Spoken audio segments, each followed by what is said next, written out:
Hello bachcho, let's read this question. Question says the density of the vapor of a substance at 1 atmosphere pressure and 500 Kelvin is 0.36 kilogram per meter cube. The vapor effuses through a small hole at a rate of 1.33 times faster than oxygen under the same condition.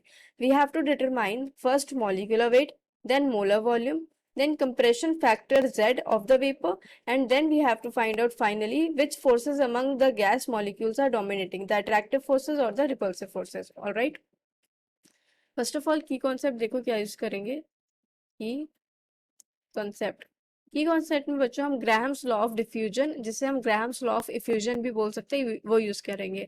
Graham's law of diffusion के according rate जो होता है वो आपका inversely proportional होता है under the root of molecular mass.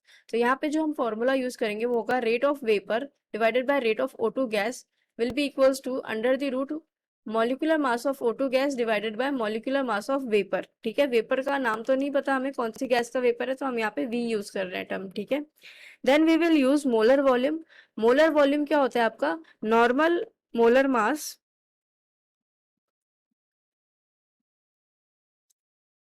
Divided by density of one mole. Density of one mole, ये आपका मोलर वॉल्यूम का जो हम फॉर्मूला यूज करेंगे. ठीक है, मोलर वॉल्यूम. देन आपका कंप्रेसिबिलिटी फैक्टर, जिसे हम कंप्रेशन फैक्टर भी बोलते हैं, दैट इज Z. वो क्या होता है आपका? PV upon RT. ये तीन फॉर्मूलों का यूज करके हम ये क्वेश्चन सॉल्व करेंगे. देखते हैं सॉल्यूशन. तो पहला क्या बोला मैंने आपको? Rate of vapour divided by rate of O2 will be equals to under the root molecular mass of O2 divided by molecular mass of vapour. जो आपको क्वेश्चन में मेंशन है, जो रेट ऑफ वेपर है वो कितना है? 1.33 टाइम्स फास्टर है कितना? रेट ऑफ O2 के. ठीक है, rate of effusion of O2 के. तो ये हम लिख सकते हैं 1.33 RO2 divided by RO2 is equals to molecular mass of O2 कितना होता है? 32 divided by molecular mass of vapour, जो हमें फाइंड आउट करना है. ठीक है, तो RO2 से RO2 कैंसिल, तो it will be equals to 1.33 whole square is equals to 32 divided by molecular weight of vapour. तो यहाँ से जब आप सॉल्व करोगे तो आपके पास मॉलिक्यूलर वेट ऑफ वेपर क्या आ जाएगा? 18.1 ग्राम पर मोल. ये आ गया आपका ए का आंसर. अब निकालना है हमें मोलर वॉल्यूम. ठीक है, तो बी जो है हमारा मोलर वॉल्यूम, जिसको मैं VM बार से रिप्रेजेंट करूंगी, वो क्या होगा? Molar mass, that is molar mass of paper divided by density of one mole of paper. कितना गिवन है? डेंसिटी 0.36 ग्राम किलोग्राम पर मीटर क्यूब गिवन है. ठीक है, अब ये डेंसिटी किलोग्राम पर मीटर क्यूब है और मोलर मास हमने किस में निकाला है? ग्राम पर मोल में निकाला है. तो हम इस ग्राम पर मोल को किस में? किलोग्राम पर मोल में चेंज करेंगे बाय मल्टीप्लाइंग इट विद 10⁻⁻³ या मैं सिंपली बोलूं डिवाइड कर देंगे 1000 से. तो 18.1 इंटू 10⁻³ डिवाइडेड बाय 0.36 ये हो जाएगा. तो आपका मोलर वॉल्यूम कितना आ गया?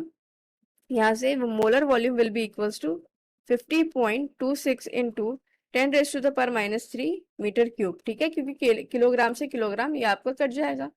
किलोग्राम पर मोल ये आ जाएगा आपका kg पर मीटर क्यूब. तो ये हो जाएगा आपका मीटर क्यूब पर मोल. ठीक है, ये आ गया आपका molar volume, that is B की वैल्यू. अब सी देखो, सी क्या आपका कंप्रेसिबिलिटी फैक्टर या कंप्रेशन फैक्टर वो होता है PV अपॉन RT, है ना. तो P कितना आएगा आपका? 1 ATM गिवन है क्वेश्चन में. वॉल्यूम जो है आपका वो कितना आ जाएगा? हमने सॉल्व किया है, देखो 1 ATM है ना, तो ATM को पहले हम किस में? न्यूटन पर मीटर में चेंज करेंगे बिकॉज ऑफ द यूनिट. ठीक है, आपका वॉल्यूम मीटर क्यूब में, तो आप ATM ये प्रेशर को किस में चेंज करोगे? मीटर क्यूब में चेंज करोगे. और 1 ATM प्रेशर जो होता है आपका वो किसके इक्विवेलेंट होता है? वो 1.013 इंटू 10⁻⁵ के इक्विवेलेंट होता है. इतना न्यूटन पर मीटर स्क्वायर के इक्विवेलेंट होता है. तो it will be equals to, मैं लिख सकती हूँ 1 into 10⁻⁵ nearly equals to into volume, molar volume लेंगे यहाँ पे 50.26 इंटू 10⁻³ डिवाइडेड बाय आर की वैल्यू क्या लेंगे? 0.0 नहीं 8 पॉइंट ले लो, 8.314 इंटू T टेम्परेचर कितना गिवन है आपको क्वेश्चन में? 500 केल्विन. ठीक है, जब आप इसे सॉल्व करोगे तो आपका कंप्रेसिबिलिटी फैक्टर आएगा 1.225 which is greater than 1.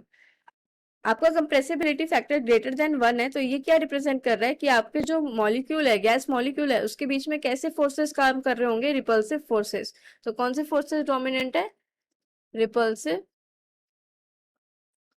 Forces are dominant. ये हो गया आपका डी का answer. Hope you understood it well. Best of luck.